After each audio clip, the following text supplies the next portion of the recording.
안녕하십니까. 한국약선요리협회 회장 양승입니다.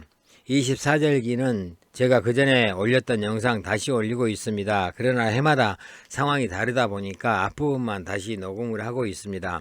이 우수는 눈이 녹아서 비가 되는 그런 절기죠. 따라서 이 보슬비가 이렇게 내리는 그런 시기입니다. 이 고구처럼 굵은 비는 내리지 않죠. 그리고 이 음식은 이 보름하고 이렇게 붙어 있기 때문에 이 대보름 음식과 거의 같다고 보면 되겠습니다. 그러면은 우수의 풍습이나 음식, 약선에 대해서 알아보도록 하겠습니다.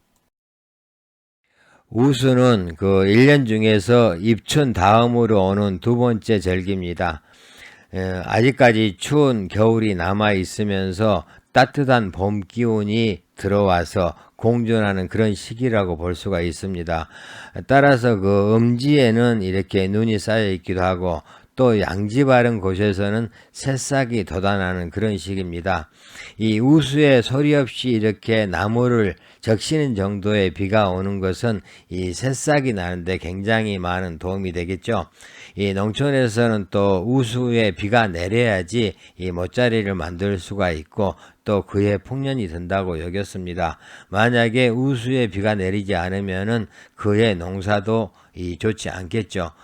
그러면서 그 논두렁이나 밭두렁 이런데 이제 풀을 태워서 그 속에 숨어 들었던 이 해충들을 또 없애는 그런 시기이기도 합니다. 우수에 관한 속담을 보겠습니다. 우수 뒤에 얼음같이라는 말이 있는데 이 말은 이 겨울에 꽁꽁 얼었던 얼음이 영원할 것 같았지만은 우수가 되면서 슬슬 녹아서 없어지는 것을 말합니다. 우리 인생에서도 겨울처럼 힘들고 힘든 어떤 그런 시기가 있겠지만은 이 우수 같은 또 따뜻한 이 바람이 불어와서 사라지고 또 행복한 그런 날이 오리라는 어떤 그 희망을 의미하기도 합니다.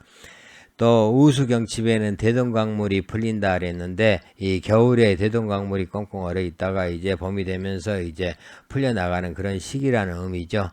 또 꽃샘추위에 반 늙은이 얼어 죽는다라는 그런 민담도 있습니다. 이 시기가 이제 지나면서 이제 꽃샘추위가 오는 그런 시기라는 거죠.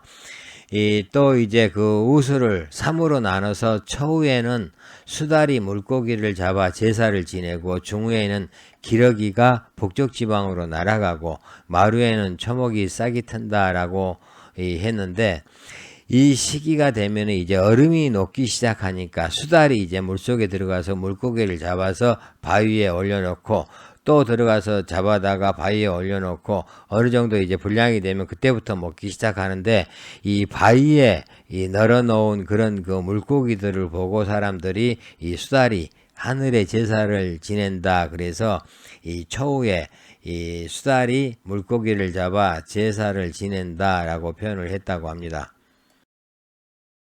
중국 풍속을 보겠습니다. 중국에서도 마찬가지로 이 우수보다는 이 정월 대보름을 더 큰 명절로 생각을 했습니다. 중국에서는 원소절이라고 부르면서 크고 작은 그런 행사들을 해왔었는데 그 옛날에는 태양력보다는 음력을 더 중시했기 때문에 이렇게 그 24절기의 어떤 절기하고 겹쳐 있으면은 이 음력 명절을 더 중시했던 게 아닌가 싶습니다. 따라서 이 우수의 어떤 그런 풍속들은 이 대보름 행사하고 거의 이제 겹쳐 있다고 여러분들이 생각을 하시면 됩니다. 그리고 이제 그 밖에 그 중국 그 사천 지방에서는 우수의 시집간 딸들은 그 선물을 들고 그 친정 부모를 찾아서 인사를 드리는 그런 풍습이 있었다고 해요. 또 이 시집간 지 오래됐는데 자식이 없는 딸들은 우수의 선물을 들고 그 어머니께 인사를 드리면은 어머니는 딸에게 그 빨간 바지를 만들어 줬는데 그것을 입으면은 그 다음에 자식이 생긴다고 여겼다고 합니다. 또 지역에 따라서는 사위가 장모 장인에게 딸을 잘 키워주어 고맙다는 그런 의미로 항아리 고기절임을 선물하는 풍습도 있었다고 합니다. 앞서 말씀드렸듯이 우수에는 따로 그 절기 음식이 없었습니다. 대보름과 겹쳐 있기 때문에 대보름 때 이제 준비한 그런 음식을 많이 먹었죠. 이 보름에는 이제 오곡밥이나 찰밥을 해 먹고 또 이제 가을에 말려놨던 묵나물을 꺼내서 이렇게 무쳐 먹고 또 이가 좀 튼튼해지라고 이 부름을 깨물기도 하고 기발기술을 마시고, 김이 나오는 그런 해안지방에서는 오곡밥을 이 김 한 장에 크게 싸서 석굴에 담아가지고 이 청화 밑에 걸어두고 이렇게 먹었는데, 이것을 이제 복삼이라고 했다고 합니다. 이 복을 싸서 먹는다는 그런 의미죠. 그래서 이것을 먹으면은 1년 동안 건강하고 평안하다 이렇게 생각을 했다고 합니다. 이 김이 나오지 않는 그런 산골지방에서는 김 대신에 치로 이렇게 싸 먹었다고 합니다. 이 우수절식이라고 굳이 하자면은 이 시기에 이제 밭에 있는 봄동이나 아니면은 그 남쪽의 그 양지바른 노지에서 자란 갓, 시금치, 보리 뭐 이런 것들이 있었죠. 이런 거 갖고 요리해 먹었고, 또 땅에 묻어 두었던 그 물을 꺼내서 이렇게 요리를 해 먹기도 했습니다. 지방별로 우수 때 먹었던 음식을 보겠습니다. 남쪽 지방에서는 이제 봄나물이 이제 싹을 트기 시작하는 그런 시기라 이제 봄나물을 캐어 먹었고, 또 보리가 이제 조금 자라 있죠. 그래서 보리싹을 베어다가 보리 된장국도 끓여 먹었고요. 냉이가 나오는 지방에서는 냉이 무침이나 냉이 된장국 많이 먹었다고 합니다. 또 강원도 산간지방에서는 이제 겨울에 해풍에 말려놨던 황태를 이용한 여러 가지 요리를 많이 해 먹었고요. 그 다음에 이제 그 역시 그 묵나물이 많기 때문에 묵나물을 많이 먹었다고 합니다. 이 북쪽 지방에서는 이제 김치를 이용한 요리를 많이 해 먹었다고 그러는데, 이 신김치를 이용해서 김치전을 부쳐 먹고, 또 콩나물과 함께 그 콩나물 김치죽을 끓여 먹기도 했습니다.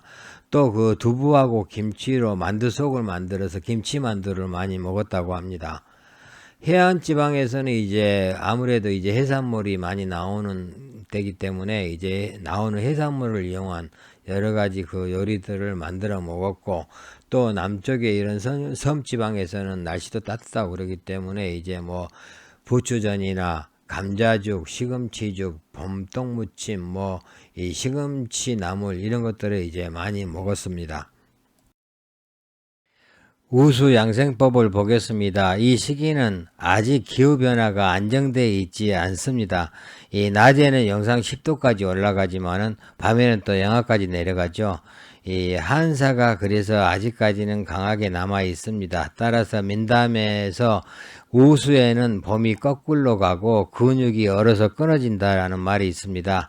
따라서 이 감기 예방에 신경을 써야 되겠죠. 현대에 와서 이제 세계적으로 뭐 사스니 메르스니 뭐 이런 것들이 유행하고 있고, 또 현재는 코로나로 고생하고 있죠.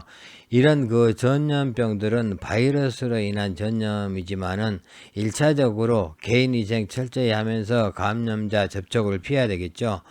이 동양의학적인 어떤 그런 관점으로 보면은 몸을 좀 따뜻하게 하면서 한사의 침입을 막아야 하고, 따뜻한 성질의 식품을 많이 섭취해서 면역력을 좀 키워줘야 됩니다. 특히 하반신 보온에 신경을 써야 되는데, 바지나 양말은 좀 두껍게 입고 상의는 가볍게 입어가지고 이 방풍 방한하는 것이 좋습니다. 우수에는 그 폭설이 내리면서 기온이 급강하하는 등 기온 변화가 좀 심하죠. 이 기온의 어떤 변화처럼 사람의 감정도 안정되지 못해서 이 정신적으로 좀 불안하기 쉽습니다. 따라서 그 마음의 안정을 찾는데도 그 노력을 기울여야 됩니다. 그 외에 또 뭐 이 시기에는 보슬비가 내려서 그 습사가 인체에 어떤 영향을 끼쳐서 식욕부진이나 아니면은 소화불량, 이 복통, 설사 등의 어떤 증상이 나타나기가 쉽죠. 그래서 습사에도 좀 대비를 하셔야 되고, 또 그 인체도 이제 봄을 맞을 그런 준비를 해야 되는 단계로 이 기후에 잘 적응할 수 있도록 해야 되는데, 아직까지 한사가 남아 있기 때문에 겨울옷은 빨리 벗지 말고 이 활동량은 점차 늘려가는 게 좋습니다.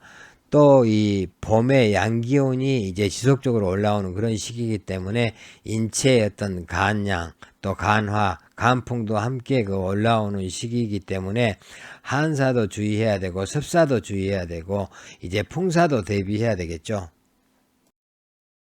동양의학의 오행학설을 보면은 봄은 목에 해당이 됩니다. 인체 장기로는 이제 간하고 담이 여기에 해당되죠. 이 우수에는 자연의 어떤 목의 기운이 왕성해지면서 땅속에서 풀이 나오고 또 그 나무에서 새싹이 돋아나죠. 아직은 춥지만은 이미 만물이 이렇게 그 소생하듯이 인체의 어떤 양기의 움직임도 활발해지는 그런 시기입니다. 인체에서는 그 목에 해당되는 간 기운이 이 왕성해지면서 잘 소통돼야 되는데 이게 뭉치면은 이제 문제가 되죠. 따라서 이제 섭생을 통해서 간 기운이 잘 그 소통되도록 하기도 하고 또 이 마음을 편하게 가져야지 간 기운이 소통이 잘 됩니다. 그래야지 이제 계절에 잘 적응하겠죠. 이 만약에 간 기운이 이렇게 뭉쳐서 왕성해지면은 비위를 치게 되죠. 이 상극관계에서 목국토라고 하는데 이것은 이제 나중에 이 오행학설 하면서 설명을 드리겠습니다.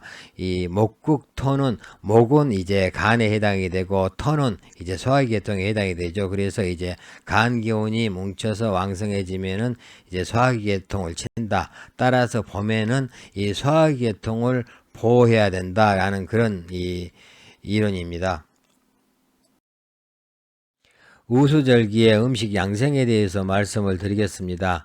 앞에서 우수양생법에서 아직 날씨가 추워서 한사가 남아있는 그런 시기이기 때문에 한사에 주의하셔야 되고 또 보슬비가 내리기 때문에 이 습사에도 대비하셔야 되고 그리고 그 목의 기운이 왕성한 봄이기 때문에 이 풍사에도 조심하셔야 된다고 말씀을 드렸습니다. 이런 기운들을 이길 수 있는 것이 매운맛을 가진 오신채입니다. 따라서 이 오신채를 가끔씩 섭취해 주시는 게 좋습니다. 이 매운맛은 습을 제거하고 또 한사를 이기죠. 그 다음에 이제 기운을 잘 통하게 해서 이제 이 기운이 뭉친 것을 풀어주는 그런 효능이 있습니다. 그 외에 또 봄에는 이제 신맛을 적게 먹고 단맛을 많이 먹어라 그랬습니다. 이것은 이제 신맛은 이제 목으로 들어가서 목의 기운을 좀 세게 하죠. 자연적으로 이 목의 기운이 센 그런 계절이기 때문에 신맛을 적게 먹으라 라는 말이고요. 또 이 목의 기운이 강해지면서 이 토를 친다 그랬죠. 목국토 한다 그랬죠. 따라서 이제 비위 소화기계통을 좀 약하게 만들 수가 있습니다. 그래서 소화기계통을 보호하는 단맛을 많이 먹는 것이 좋다라는 말입니다. 그래서 이제 우리가 일반적으로 먹는 그런 오곡밥이나 아니면 채소를 이용한 그런 음식들은 소화기를 좀 보호하면서 이 비위를 튼튼하게 하는 그런 음식들이죠. 그래서 일반적으로 우리가 그 가정에서 먹는 음식은 그대로 먹어주시는 게 좋고, 그 다음에 이제 간 기운이 너무 강할 때는 이 간의 음을 보호하는 상대적으로 이 양을 좀 약하게 해주는 음을 보호하는 그런 음식으로는 구기자를 이용한 음식이 있습니다. 그래서 구기자를 이용한 여러 가지 음식을 만들어 드시면 좋습니다. 그리고 이 시기는 이제 설을 세고 난 뒤에 이제 대보름과 비슷한 시기라고 했습니다. 이때는 이제 우리 조상님들은 묵나물을 많이 먹었습니다. 이 묵나물은 간 기운을 안정시켜주고 비위를 튼튼하게 하는 그런 약선이죠. 따라서 이제 간의 어떤 소설 기능하고 비장의 운화 기능을 튼튼하게 합니다. 현대 영양학적으로 봐도 겨울에 부족했던 그 식물성 영양소를 보충하는 데 아주 좋습니다. 또 이 시기에 또 이 입춘과 마찬가지로 아직까지 한사가 남아있고 또 습사가 또 이렇게 있는 그런 시기이기 때문에 매운맛을 먹어주는 게 좋다고 그랬죠. 그래서 오신채를 드시는 게 좋다고 그랬는데 이 매운맛을 가진 파, 마늘, 부추, 미나리, 순무 이런 것들 많이 드시는 게 좋습니다. 그 다음에 이제 또 약재로는 이제 몇 가지 제가 써놨는데 이것도 이제 여러분들이 참고하셔서 이 우수 시기에 이렇게 드시는 것이 좋습니다. 지금까지 우수에 대해서 말씀을 드렸습니다. 아직까지 그 날씨가 춥고 또 기후변화가 심한 그런 시기니만큼 여러분들 건강관리 잘 하시기를 바라겠습니다. 감사합니다.